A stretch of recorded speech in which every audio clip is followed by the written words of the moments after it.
Hello everyone, it's Sandra out in my sunny garden. This is just one of our in-ground garden worm towers.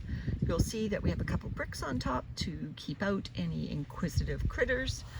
There's also a row of holes just under this lid that's above the mulch line there so that there's aeration coming in there, as well as aeration possible through the holes here, as well as rainfall that we get would go in there to irrigate the contents. Now, inside, it's a regular food grade 5-gallon bucket with holes on all circumference of the bucket, as well as on the bottom to let that water flow right through.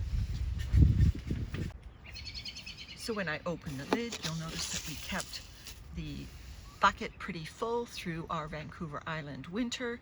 We did get down to, I believe, about -9 degrees Celsius, about 19 degrees Fahrenheit for one night this winter, and there were a couple of days that we didn't rise above the freezing mark. So cold for us and cold for them, but this is a 5-gallon bucket. They could have gone deep, and they had this lovely mass of bedding and food to keep them warm.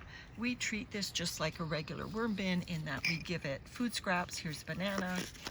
There's a worm actively in the banana. And so it is like a regular worm bin that you check on and feed far less frequently than you do other worm bins. Well, at least my other worm bins. And the worms have survived the winter in here, and they are doing just fine. Are breeding in here.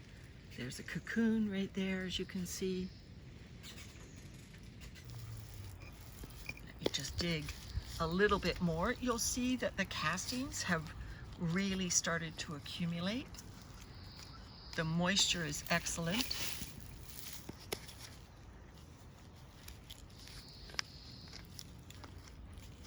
And there's a little pocket of worms that I just moved right up. There's no need for us to put extra worms into our garden. These are, our garden worms, if you like. They can come and go through those holes and enter our garden anytime they like to eat the lovely leaf mulch that we've got on the top.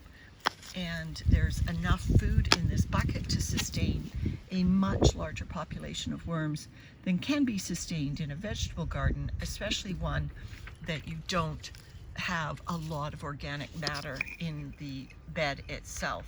So let's just look in the garden before I plant it today to see whether I can see worms that have wandered from their bucket home. This mulch has already been eaten down quite a bit, but you can see our soil is not that deep. This mulch was probably 2 inches deep a couple months ago.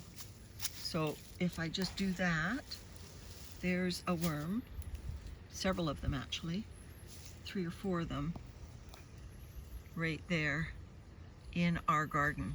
And so these garden worm towers are the easiest worm bin to maintain.